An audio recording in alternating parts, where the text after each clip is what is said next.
Hello students, welcome back. Let us start chapter 2, Nutrition in Animals. You have learned in chapter 1 that plants can prepare their own food by the process of photosynthesis but animals cannot. आपने chapter 1 में पढ़ा है कि जो plants है वो अपना food जो है वो खुद बनाते हैं by the process of photosynthesis but animals can not. तो प्लांट्स जो है वो अपना भोजन खुद बनाते हैं लेकिन एनिमल्स जो हैं वो अपना फूड खुद प्रिपेयर नहीं कर सकते. Animals gate their food from plants. तो एनिमल्स फूड कहाँ से लेते हैं? एनिमल्स फूड लेते हैं प्लांट्स से, ईदर डायरेक्टली या तो डायरेक्टली प्लांट्स से लेते हैं प्लांट्स को ईट करके, और बाय ईटिंग प्लांट्स, और indirectly by eating animals that eat plants. या तो वो डायरेक्टली प्लांट्स को खाते हैं या फिर इनडायरेक्टली वे में प्लांट्स को खाने वाले एनिमल्स को वो खाते हैं.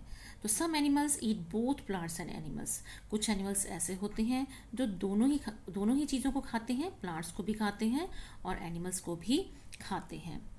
Recall that all organisms including humans require food for growth, repair and functioning of the body. तो आपको मालूम है कि जितने भी ऑर्गेनिजम्स हैं इंक्लूडिंग ह्यूमन बींग्स, उसमें ह्यूमन बींग्स भी आ जाते हैं, सभी को जो है वो फूड जो है वो सभी की ज़रूरत होती है. क्यों होती है हम फूड की ज़रूरत? फॉर ग्रोथ के लिए, रिपेयर के लिए, हमारी बॉडी के अंदर जो सेल्स जो टिश्यू जो टूटते रहते हैं उनकी रिपेयर के लिए, and functioning of the body, और हमारी बॉडी की प्रॉपर फंक्शनिंग के लिए फूड की ज़रूरत जो है वो हमें होती है. उसके बाद आपको यहाँ पे बताया गया है कि एनिमल न्यूट्रिशन में क्या क्या चीज़ें जो है वो इंक्लूड होती हैं. तो एनिमल न्यूट्रिशन में क्या क्या होता है? Animal nutrition includes nutrient requirement, mode of intake of food and its utilization in the body.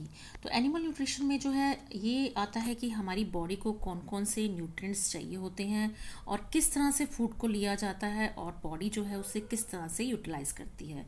तो ये सभी कुछ किस में आता है? एनिमल न्यूट्रिशन में. You have studied You have studied in class 6th that food consists of many components. Try to recall and list them below.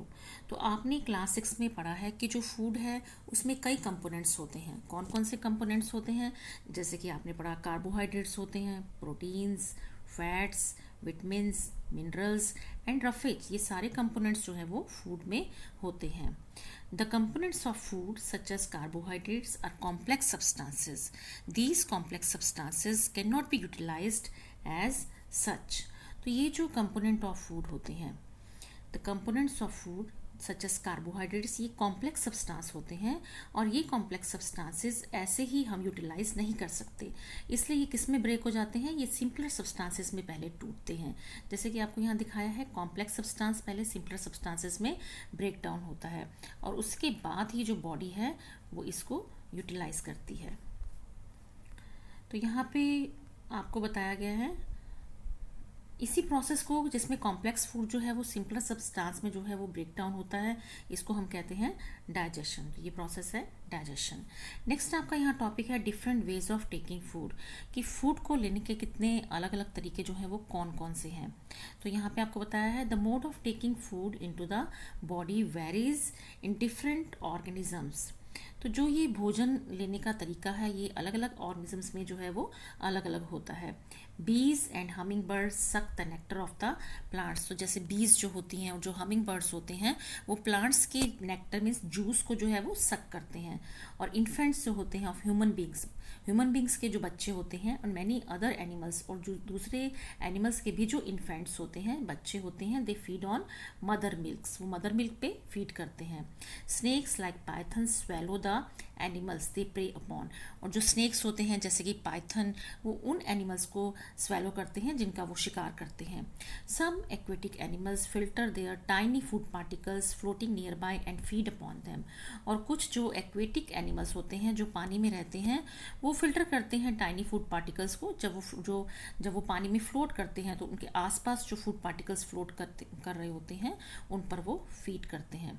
इस तरह से डिफरेंट ऑर्गेनिजम्स का मोड ऑफ फीडिंग जो है वो डिफरेंट होता है. What is the type of food, activity 2.1 में आपको बताया गया है what is the type of food and mode of feeding of the following animals. ये जो नीचे आपको एनिमल्स दिए हुए हैं इनमें इनका टाइप ऑफ फूड क्या होता है और मोड ऑफ फीडिंग क्या होती है, आपने ये बताना है। Write down your observations in the given table. You may find the list of modes of feeding given below the table helpful. नीचे आपको जो है इनकी लिस्ट भी दी हुई है जिससे आप बता सकते हैं, जिसमें से आप सिलेक्ट कर सकते हैं। ये आपको लिस्ट दी हुई है, इसमें से आप सिलेक्ट करके बता सकते हैं कि मोड ऑफ फीडिंग इनकी क्या होती है। जैसे फॉर एग्जांपल यहाँ पर स्नेल दिया हुआ है, तो स्नेल जो है वो क्या खाता है, वो लीव्स वगैरह खाता है या ग्रास खाता है, तो उसकी मोड ऑफ फीडिंग जो है वो क्या होती है, स्क्रैपिंग होती है। तो स्नेल की मोड ऑफ फीडिंग जो है वो है स्क्रैपिंग। तो यहाँ पे वर्ड आ जाएगा स्क्रैपिंग, तो ये स्क्रैपिंग है। एंट की मोड ऑफ फीडिंग क्या होती है, एंट जो है वो च्यू करती है, जैसे कि शुगर खाती है या फ्लोर खाती है, आटा खाती है, तो उसको च्यू करती है। ईगल की जो है वो क्या होती है, ईगल जो है वो अदर एनिमल्स को ईट करता है, तो वो क्या करता है, या तो करता है कैप्चर करता है या फिर स्वेलो करता है। तो कैप्चर करता है और फिर स्वेलो करता है। नेक्स्ट हमिंग बर्ड जो है वो जो है नेक्टर लेते हैं फ्लावर्स का, और वो कैसे करते हैं, वो सकिंग करते हैं। लाइस भी है वो ब्लड सक करती है, मॉस्किटोज ब्लड सक करते हैं। बटरफ्लाई नेक्टर लेती है फ्लावर्स का और वो साइफनिंग लेती है, साइफनिंग के प्रोसेस से फीड करती है।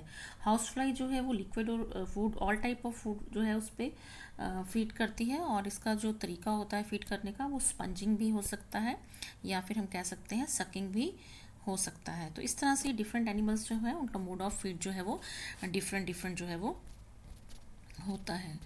तो नेक्स्ट आपको यहाँ पे बताया गया है,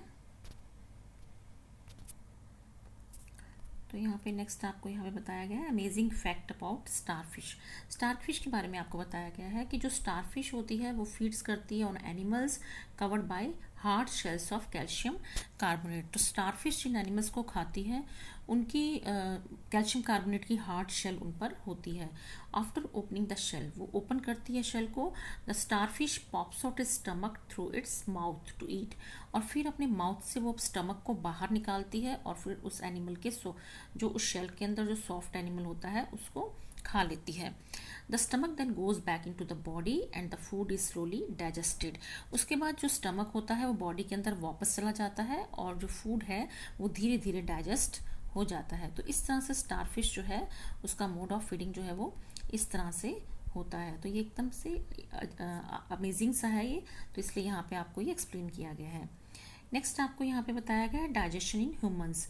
ह्यूमंस बीइंग में डाइजेशन का प्रोसेस जो है वो किस तरह से होता है। तो we take in food through mouth, तो हम जो फूड लेते हैं वो माउथ से लेते हैं, फिर उसको डाइजेस्ट करते हैं और फिर उसको यूटिलाइज करते हैं, उसको यूज़ करते हैं। और जो अनयूज पार्ट होता है फूड का वो डिफिकेटेड हो जाता है, मीन्स हम अपनी बॉडी से रिमूव कर देते हैं। Have you ever wondered what happens to the food inside the body. क्या आपने कभी सोचा है कि जो फूड हम लेते हैं उसका क्या होता है बॉडी में। The food passes through a continuous canal, ये जो फूड है एक लंबी कनाल में से पास होता है, which begins at the buccal cavity, जो बक्कल कैविटी से शुरू होती है, and ends at the anus, और जिसका एंड जो है वो एनस पे होता है। तो आपको यहाँ पे फिगर 2.2 में दिखाया गया है कि किस तरह से ये जो लॉन्ग कनाल है वो यहाँ पे देखो ये पास हो रही है, यहाँ से बक्कल कैविटी से शुरू हो रही है ये, तो यहाँ ये बक्कल कैविटी से शुरू हो रही है और फिर ये कहाँ तक जा रही है, यहाँ पे ये एनस तक जो है वो जा रही है। तो इस तरह से यहाँ पे आपको लॉन्ग कनाल जो है वो शो की गई है फिगर 2.2 में। The kanal can be divided into various compartments, कई कंपार्टमेंट्स हैं, बक्कल कैविटी है इसमें, फूड पाइप या जिसको हम ईसोफेगस भी कह देते हैं, स्टमक है, small intestine, large intestine, ending in the rectum, और एंड में रेक्टम और एनस है। Is it not a very long path, these parts together form the elementary कनाल और डाइजेस्टिव ट्रैक।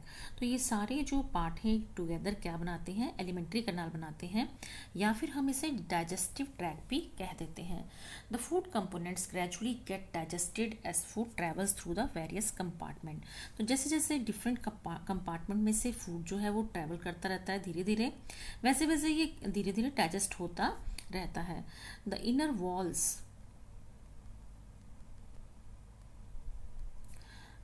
वॉल्स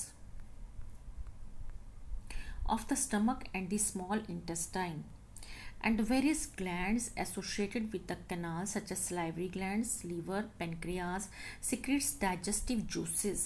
तो ये जो कनाल होती है इसके साथ कई ग्लैंड भी एसोसिएटेड होते हैं, जैसे कि salivary gland, liver, pancreas, ये सब ग्लैंड्स जो है वो जूस जो है वो सिक्रीट करते हैं. तो द डाइजेस्टिव जूसेस कन्वर्ट, तो डाइजेस्टिव जूसेस जो वो सिक्रीट करते हैं उसका काम क्या होता है, उसका फंक्शन होता है कि वो फूड को सिंपल सब्सटेंसेस में जो है वो ब्रेक कर देते हैं. The digestive tract and the associated glands together constitute the digestive system. तो ये लॉन्ग ट्रैक और इसके साथ जो ग्लैंड्स जुड़े हुए होते हैं ये सब मिलकर क्या बनाते हैं, digestive system. Now let us know what happens to the food in different parts of the digestive tract. अब देखते हैं कि जो फूड जब अलग अलग कंपार्टमेंट में से पास होता है तो इसका क्या होता है. तो सबसे पहले हम पढ़ेंगे the mouth and buckle cavity. तो जब फूड बक्कल कैविटी में होता है, माउथ में होता है, या बक्कल कैविटी, माउथ कैविटी को ही हम बक्कल कैविटी भी कह देते हैं. The food is taken into the body through the mouth. तो फूड जो है हम कहाँ से लेते हैं, माउथ से, अपने मुंह से जो है वो हम इसे लेते हैं. तो process of taking food into the body is called ingestion. तो यही जो फूड हम ले रहे होते हैं इस प्रोसेस को हम क्या कहते हैं, ingestion. We chew the food, हम फूड को चबाते हैं, टीथ से ब्रेक करते हैं mechanically into small pieces. Each tooth is rooted in a separate socket in the gums. तो हर जो टूथ होता है, हर टूथ जो होता है वो क्या होता है, एक सेपरेट सॉकेट होता है उसका गम्स में, जिसको हम गम्स में, उसकी रूट्स जो है वो गम्स में होती हैं. तो गम्स में एक सेपरेट सॉकेट में ईच टूथ की जो है वो रूट्स होती हैं. Our teeth vary in appearance and perform different functions. तो हमारे जो टीथ हैं वो अलग अलग होते हैं और उनके फंक्शन भी अलग अलग होते हैं और देखने में भी वो अलग अलग हैं. Accordingly they are given different names, और उसी के बेसिस पे उनके नेम्स भी जो है वो अलग अलग दिए हैं. तो यहाँ पे आपको एक्टिविटी दी है कि आप क्या करें, वॉश योर हैंड्स, अपने हैंड वॉश करें and look into the mirror, mirror में देखें एंड काउंट योर टीथ, और अपने टीथ को काउंट करें. तो आप अपने इंडेक्स फिंगर को यूज़ करते हुए टीथ को फील करें. How many kinds of teeth could you find, और आप गिनिए कि कितने टीथ हैं. और take a piece of an apple और ब्रेड एंड ईट इट, और एक एप्पल ले लीजिए या ब्रेड ले लीजिए और आप इसको खाइए. Which teeth do you use for biting and cutting. तो कौन सा टीथ आप यूज़ कर रहे हो बाइट करने के लिए और कट करने के लिए, ये आपने देखना है. इस एक्टिविटी में जो है वो आपने इसको परफॉर्म करना है. तो यहाँ पे आपको बताया है विच वन फॉर पियर्सिंग, कौन सा टीथ जो है वो आप पियर्स करने के लिए यूज़ कर रहे हैं या टीयरिंग के लिए यूज़ कर रहे हैं. Also find out the ones that are use for chewing and grinding, और किस टीथ को जो है वो आप चूइंग करने के लिए और ग्राइंड करने के लिए जो है वो यूज़ कर रहे हैं. ये सब आपने इस एक्टिविटी में ऑब्जर्व करना है. तो आप क्या देखेंगे, टेबल 2.2 में आपको बताया गया है टाइप ऑफ टीथ, कितनी तरह के टीथ हैं यहाँ पे जो कटिंग में यूज़ हो रहे हैं, बाइटिंग में यूज़ हो रहे हैं. लोअर जा में कितने हैं, अपर जा में कितने हैं, आपने ये फाइंड आउट करने हैं और फिर उनका नंबर जो है वो आपने लिखना है. तो आप देखोगे जो लोअर जा और अपर जा में जो कटिंग और बाइटिंग करने वाले टीथ होंगे वो 4 होंगे. तो लोअर और अपर जा में इन टीथ का नंबर जो होगा वो 4 होगा और टोटल ये 8 होंगे. इसी तरह से पियर्सिंग और टीयरिंग वाले मीन्स जो टीथ फाड़ने में काम आते हैं, तो कटिंग में जो यूज़ होते हैं उसको हम इंसीजर्स कहते हैं. जो पियर्सिंग्स या टीयरिंग में काम आते हैं मीन्स भोजन को फाड़ने का काम करते हैं, उनको हम क्या कहते हैं, कैनाइंस कहते हैं. और ये कितने होते हैं, ये दोनों तरफ लोअर में 2 ईच होते हैं और टोटल कितने होते हैं, 4 होते हैं. चूइंग और ग्राइंडिंग में जो टीथ यूज़ होते हैं वो प्रीमोलर और मोलर होते हैं. तो ये प्रीमोलर जो है वो 4 इन नंबर होते हैं और मोलर जो है वो 6 इन नंबर होते हैं. तो इस तरह से ये 10 होते हैं इन ईच जॉ. तो टोटल हो गई ये 20. तो इस तरह से टोटल जो है वो 32 जो है वो टीथ जो है वो एक ह्यूमन अडल्ट में होते हैं. उसके बाद यहाँ पे नेक्स्ट टॉपिक अगर आपके आता है, और mouth has the salivary glands which secrete saliva. हमारे मुंह में जो है वो सलाइवरी ग्लैंड्स प्रेजेंट होते हैं जिनसे सलाइवा जो है वो सिक्रीट होता है. आपने देखा होगा आपके मुंह में जो है वो वाटर सा आ जाता है, वही क्या है, सलाइवा है. Do you know the action of saliva on food, let us find out. क्या आपको मालूम है कि जो सलाइवा की जो एक्शन है वो फूड पर क्या होती है. इसके लिए आपको यहाँ पे एक्टिविटी दी हुई है 2.3.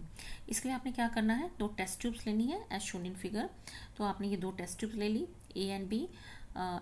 इन test tube A put 1 teaspoonful. तो टेस्ट ट्यूब ए में आपने क्या डालना है, in test tube A put 1 teaspoonful of boiled rice. तो आपने ए टेस्ट ट्यूब में उबले हुए राइस लेने हैं और बी में In test tube B, keep 1 teaspoonful of boiled rice after chewing it for 3 to 5 minutes. और दूसरी टेस्ट ट्यूब में आपने बॉइल्ड राइस लेने हैं, लेकिन आपने उसको पहले 3 से 5 मिनट्स तक च्यू करना है, चबाना है। मतलब यहाँ तो आपने बॉइल्ड राइस लिए और यहाँ पे आपने च्यू करके बॉइल्ड राइस लिए। तो अब आपने नोट क्या करना है, add 3 to 4 ml of water in both the test tubes. दोनों ही टेस्ट ट्यूब में आपने 3-4 ml वाटर डालना है और फिर उसके बाद आपने 2-3 ड्रॉप्स ऑफ आयोडीन सॉल्यूशन की जो है वो डालनी है each test tube and observe. दोनों टेस्ट ट्यूब में डालनी है और आपने देखना है कि आपकी ऑब्जर्वेशन क्या होगी। Why is there a change in colour in the test tubes. तो टेस्ट ट्यूब में जो है वो कलर चेंज होगा। Discuss the results with your classmates and your teacher. तो आप क्या देखेंगे कि किस टेस्ट ट्यूब में जो है वो कलर चेंज होगा। तो आप देखेंगे टेस्ट ट्यूब ए में जो है वो कलर जो है आयोडीन डालते ही ब्लू ग्रीन हो जाएगा और ब्लूइश ब्लैक हो जाएगा, और यहाँ पे जो है वो किसी तरह का कोई कलर चेंज नहीं होगा। तो ऐसा जो है वो क्यों हुआ है, इसके पीछे रीज़न क्या है। इसके पीछे रीज़न ये है कि जो सलाइवा है, हाँ, हमने जो च्यू करके टेस्ट ट्यूब बी में जो बॉइल्ड राइस लिए थे च्यू करके, उसके अंदर क्योंकि हमने उसको च्यू किया था तो इसलिए जो सलाइवा है उसने जो राइस में कार्बोहाइड्रेट प्रेजेंट था उसको जो है वो शुगर में कन्वर्ट कर दिया था। और जो ए टेस्ट ट्यूब में जो बॉइल्ड राइस थे उसमें स्टार्च ही प्रेजेंट था, कार्बोहाइड्रेट ही प्रेजेंट था, जिसकी वजह से आयोडीन का टेस्ट जो है वो स्टार्च के ऊपर क्या आता है, ब्लू ब्लैक कलर जो है वो आता है। इसलिए जो स्टार्च टेस्ट है वो टेस्ट ट्यूब ए शो करेगी, बी शो नहीं करेगी। इसका मतलब क्या हुआ कि सलाइवा जो है वो ब्रेक डाउन कर देता है स्टार्च को शुगर में। तो यही वजह थी, सलाइवा से च्यू किए हुए जो राइस थे उसमें स्टार्च जो है वो किस में कन्वर्ट हो जाता है, शुगर में, और स्टार्च टेस्ट जो है वो नेगेटिव आता है, जबकि टेस्ट ट्यूब ए में ये टेस्ट जो है वो पॉजिटिव आता है। तो ये इफेक्ट ऑफ सलाइवा है ऑन स्टार्च।